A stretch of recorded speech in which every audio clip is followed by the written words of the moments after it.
जजेस की तकर्री का मामला है, ऐसे लगता है कि उस पर एक डेडलॉक है और सियासी जमातें ये समझती हैं कि अगर ये सारा का सारा इख्तियार सुप्रीम कोर्ट या सुप्रीम जुडिशल कमीशन के पास रहे, उससे भी मसला होता है, और अगर ये सारा का सारा इख्तियार सियासी जमातों के पास आ जाए, हुकूमतों के पास आ जाए, तो उससे भी मसला होता है। आपके ख्याल में असल जो इसमें डेडलॉक नजर आ रहा है अपेरेंटली वो क्या है?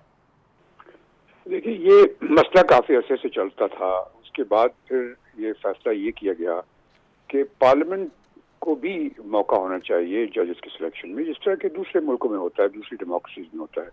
मसलन अमेरिका में तो जो जजेस अपॉइंट होते हैं वो सेनेट, उनकी अप्रूवल जरूरत है सेनेट से। इसी तरह यहाँ पे भी सोचा गया कि ऐसा होना चाहिए। इसी वजह से ये इंट्रोड्यूस किया गया कि पार्लियामेंट्री कमेटी भी होगी जो उसमें शामिल होगी। तो ये बड़ा अच्छा सिस्टम था और इससे कोई प्रॉब्लम नहीं था इसमें।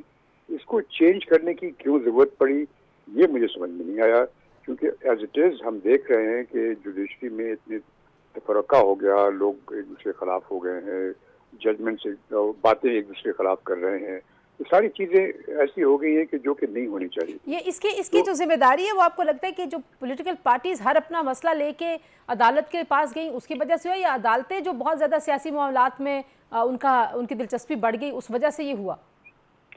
नहीं, ये और बात है। देखिए, ये जो बदकिस्मती से हुआ ये है कि हमारे मुल्क में कोई निज़ाम तो है नहीं। यहाँ पे जो जो सिविल सर्विसेज हैं, यहाँ पे जो पुलिस सर्विसेज हैं और दूसरे जो एग्जीक्यूटिव अदारे हैं जिनका काम होता है कि मुल्क को चलाना, वो अपना काम सही नहीं करते। तो आम तौर से लोग जो है जब उनको कोई प्रॉब्लम होता है तो वो सीधा कोर्ट के पास भागते हैं।